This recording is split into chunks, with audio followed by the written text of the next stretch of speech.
Welcome दोस्तों। अपने last video में हमने कक्षा 11वीं के अध्याय 1 का इंट्रो देखा था। अभी इस वीडियो में हम प्रश्नावली 1.1 के सवाल देखेंगे। पहला सवाल है इसका कि निम्नलिखित में से कौन कौन से समुच्चय हैं, मतलब कौन से समुच्चय बन रहे हैं, उनका अपने को जो बन रहे हैं उनका औचित्य देना। तो पहला क्वेश्चन है कि जे अक्षर से प्रारंभ होने वाले वर्ष के सभी महीनों का संग्रह। अब हमको पता है जे अक्षर से प्रारंभ होने वाले कौन कौन से महीने हैं।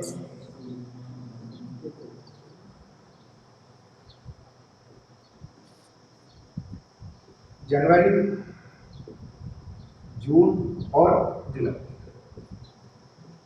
ये तीन हमारे जो है जे अक्षर से प्रारंभ होने वाले वर्ष के महीने। तो सिंपल सा है कि तीन डेटा हमारे पास में है, यहाँ पे तीन अवयव इस समूह के लिए हैं, तो ये हमारा समुच्चय बन सकता है, पॉसिबल। अगला देखिए, भारत 10 प्रतिभाशाली लेखकों का संग्रह। हमने देखा था पिछले वीडियो में कि जहाँ भी एबिलिटी की बात, योग्यता की बात आती है, तो वहाँ पर आपका समुच्चय बनाना संभव नहीं है। इसलिए यहाँ पर जब योग्यता की बात आ रही है, प्रतिभाशाली, तो हम बता नहीं सकते कि कौन से लेखक ज्यादा प्रतिभाशाली, कौन से कम, इसलिए इसका समुच्चय बनना संभव नहीं है। तो सेकंड वाले में, दूसरे में समुच्चय संभव नहीं। थर्ड वाला देखिए, तीसरे वाले में विश्व के 11 सर्वश्रेष्ठ बल्लेबाजों का संग्रह। तो विश्व में कौन से बल्लेबाज सर्वश्रेष्ठ हैं ये बताना मुश्किल है। सभी बल्लेबाज अपने आप में सर्वश्रेष्ठ होते हैं, किसी भी बल्लेबाज को हम कंपेयर नहीं कर सकते कौन ज्यादा अच्छा है और कौन सा कम अच्छा है। तो यहाँ पर भी अपना समुच्चय बनाना संभव नहीं।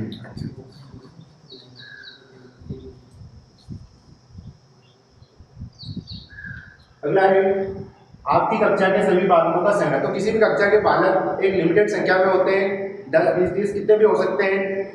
तो उस कक्षा के अंदर जितने भी बालक हैं, बच्चे हैं, उन सभी का समूह बनाना संभव है। एक कक्षा के अपने आप उसमें सारी कक्षा के बच्चे आ जाएंगे, तो यहाँ पे आपका समुच्चय बनाना संभव है। यानी कि ये जो कक्षा के बच्चे हैं, ये सभी एक ही नियम पर आधारित है, सुपरिभाषित समूह बना रहे हैं, यानी कि एक ही नियम पर बन रहे हैं, एक ही कक्षा के बालक, इसलिए यहाँ पे समुच्चय बनाना संभव है।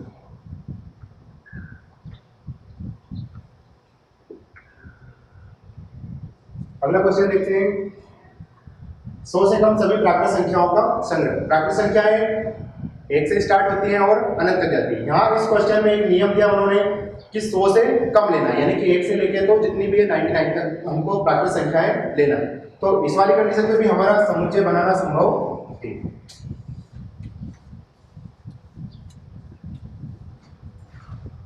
अगला क्वेश्चन है, लेखक प्रेमचंद द्वारा लिखित उपन्यासों का संग्रह। तो लेखक प्रेमचंद ने जितने भी उपन्यास लिखे, कितने भी हो सकते हैं, उनकी गिनती 100, 50 जितने भी है, लेकिन यहाँ पे एक काउंटेबल संख्या आ रही है, इसलिए इसका भी हमारे पास में समुच्चय बनाना संभव है।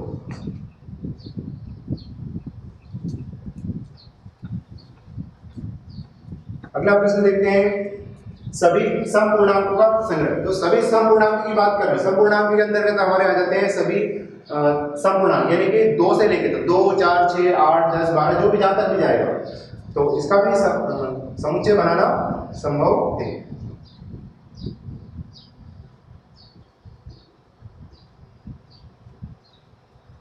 इसी प्रकार अगला क्वेश्चन है हमारा कि इस अध्याय में आने वाले प्रश्नों को समझें। तो इस अध्याय में जितने भी क्वेश्चन है, चाहे वो 10, 15, 20 जितने भी क्वेश्चन है, सभी प्रश्नों को हम एक समूह में, एक ग्रुप में ले सकते हैं। तो इस प्रकार उनकी संख्या को ले सकते हैं, तो उनका संग्रह बनाना संभव है। और लास्ट क्वेश्चन है कि विश्व के सबसे अधिक खतरनाक जानवरों का संग्रह। अब हम ये नहीं बता सकते कि कौन सा जानवर सबसे ज्यादा खतरनाक, कोई भी जानवर अपने आप में खतरनाक हो सकता है, और ज्यादा भी हो सकता है और कम भी हो सकता है, इसलिए इसका यहाँ पे योग्यता की बात है, तो हम समुच्चय बना नहीं सकते। हमें क्वेश्चन नंबर 2 दे रखा है, मान लीजिए ए बराबर समुच्चय में दे रखा है 1, 2, 3, 4, 5, 6 तक।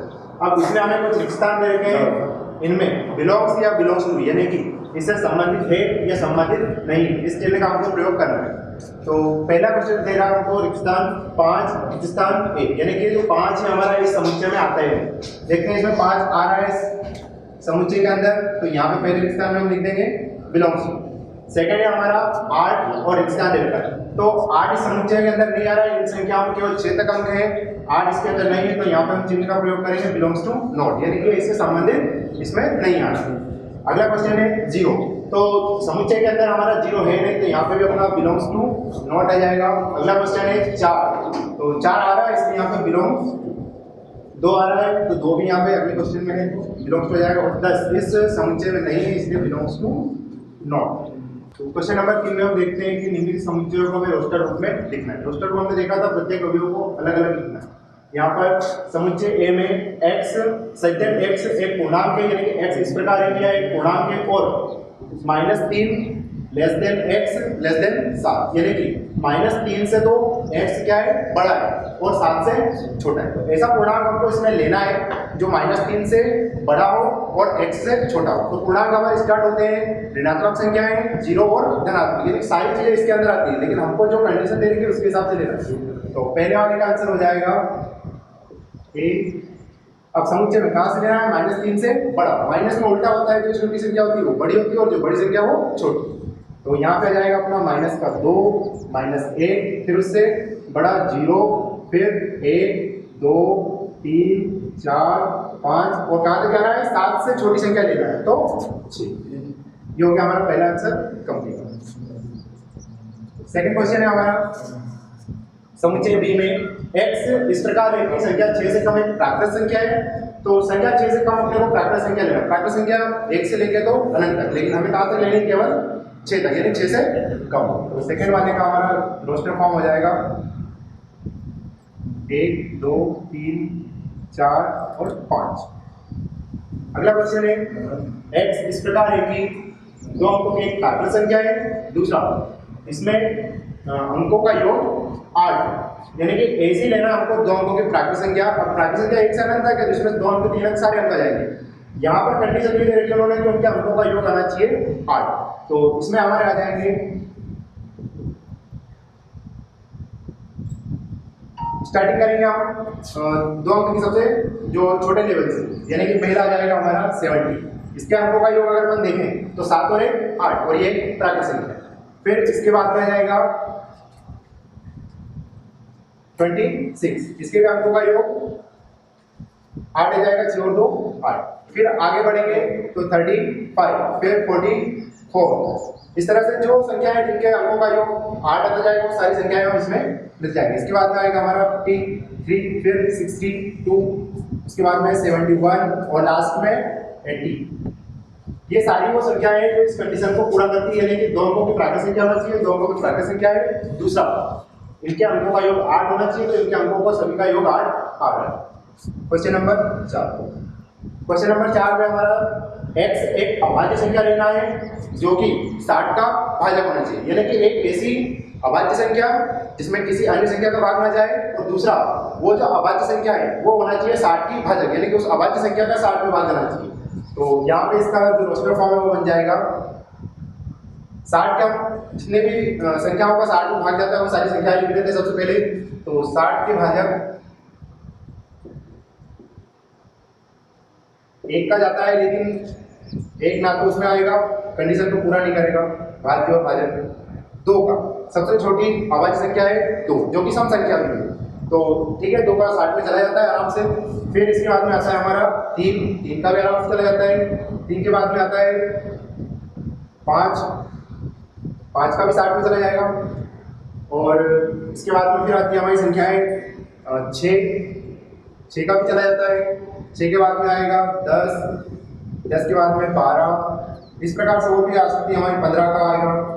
तो इन और 15 के बाद में फिर 30 के बाद में आएगा 60। लेकिन इनमें हमको वो चीज़ देखना है जो कि अभाज्य है। कंडीशन बोलती है कि अभाज्य संख्या लेना है और 60 की भाजक लेना है। तो यहाँ पे 2 3 और 5 ये 3 ऐसी संख्याएं हैं जो कि इस कंडीशन को पूरा करती है। बाकी जो 6 भी एक भाज्य संख्या है, 10 भाज्य संख्या है, 12 15 ये सारी क्या है भाज्य संख्या है। तो इनको हम इसके समुच्चय में नहीं लेंगे। तो हमारे समुच्चय में यहाँ पे आ जाएगी 2 3 और अगला क्वेश्चन है क्वेश्चन नंबर 5। ट्रिग्नोमेट्री शब्द के सभी अक्षरों का अपने को समुच्चय बनाना है। ठीक है, इसके जितने भी इसमें शब्द दे रखे हैं सभी अक्षरों का हमको समुच्चय के रूप में यानी कि रोस्टर फॉर्म में जमाना है। यहाँ पर हमको एक चीज का ध्यान रखना है कि जो भी शब्द 2 बार या 3 बार रिपीट हो रहा है उसको केवल एक बार लिखना है, क्योंकि रोस्टर फॉर्म में होता है कि प्रत्येक अवयव अलग अलग हो, बीच में कॉमा लगा हो और अवयव केवल एक ही बार आया हो, रिपीट ना हो। तो 5वीं का आंसर हो जाएगा हमारा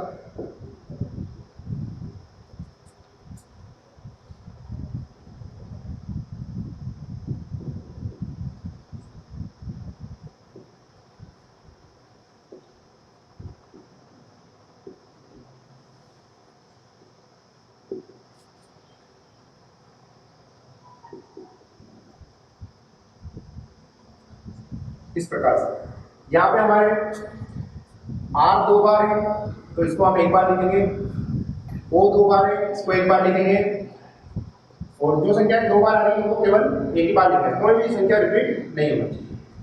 इसी प्रकार अगला जो छठा क्वेश्चन है उसमें आ रहा है हमारा शब्द बेटर। तो बेटर में भी एक कंडीशन लगाना है, इसके सभी अक्षरों का समुच्चय बनाना है, तो जो अंक रिपीट हो रहा है 2 बार उसको केवल एक बार लिखना है, यानी छठे का आंसर हो जाएगा